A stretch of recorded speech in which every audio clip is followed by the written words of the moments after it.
Ada satu sosok di Juventus yang patut khawatir dengan pemecatan Thiago Motta. Dia adalah Direktur Olahraga Cristiano Giuntoli yang posisinya lagi disorot. Motta tidak sampai semusim jadi pelatih bianconeri setelah di PHK pekan lalu karena performa buruk tim. Bersama Motta, Juventus cuma menang 18 kali dan kalah 8 kali dari 42 laga. Juventus gagal bersaing di jalur Scudetto, lalu tersingkir dari Liga Champions dan Coppa Italia. Ini tentu tidak sebanding dengan belanja besar yang dilakukan musim panas lalu. Motta mendapat sokongan penuh ketika Juventus membelanjakan lebih dari 200 juta euro untuk pemain baru. Sayangnya, para pemain baru Juventus itu gagal tampil memuaskan, sekalipun berharga mahal. Sebut saja Teun Koopmeiners yang ditebus dari Atalanta dengan mahar lebih dari 50 juta euro, malah menurun performanya. Lalu, juga ada Douglas Luiz dan Nico Gonzalez yang bernasib sama. Namun, tidak cuma Motta yang dianggap bertanggung jawab atas performa buruk tim, tapi juga Giuntoli selaku Direktur Olahraga. Giuntoli berperan dalam proses pengangkatan Motta serta transfer pemain. Giuntoli yang punya track record bagus semasa bekerja di Napoli malah jeblok. Tidak cuma gagal dalam pembelian pemain, Giuntoli dinilai salah langkah dalam melepas beberapa pemain yang justru tampil bagus di klub barunya.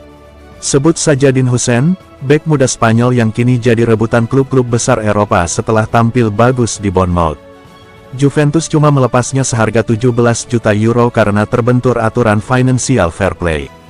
Tapi, di bursa transfer Januari, Juventus malah mendatangkan bek cadangan Newcastle United Lloyd Kelly, dengan harga serupa. Ini tidak termasuk keputusan melepas Wojciech Szczesny dan Federico Chiesa. Dikutip La Gazzetta dello Sport, masa depan Giuntoli dalam bahaya karena bisa saja manajemen Juventus memecatnya sewaktu-waktu, karena krisis tim saat ini. Giuntoli dianggap terlalu berkuasa sehingga tidak ada check and balance di dalam tim. Juventus harus menghadapi konsekuensi finansial setelah memecat Thiago Motta. Pemecatan ini diperkirakan menelan biaya sekitar 15 juta euro, sekitar 260 miliar rupiah. Keputusan ini berdampak pada anggaran klub. Juventus kini harus mencari tambahan dana sebelum akhir Juni. Salah satu cara mendapatkan dana adalah menjual pemain. Jika tidak, mereka harus berharap adanya suntikan dana dari Exor. Namun, kemungkinan Exor memberikan bantuan finansial sangat kecil. Oleh karena itu, Juventus perlu mencari solusi lain. Juventus telah resmi memecat Thiago Motta dan stafnya. Mereka harus membayar kompensasi kontrak hingga tahun 2027.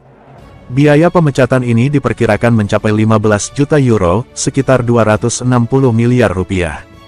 Hal ini turut memengaruhi rencana finansial jangka panjang klub.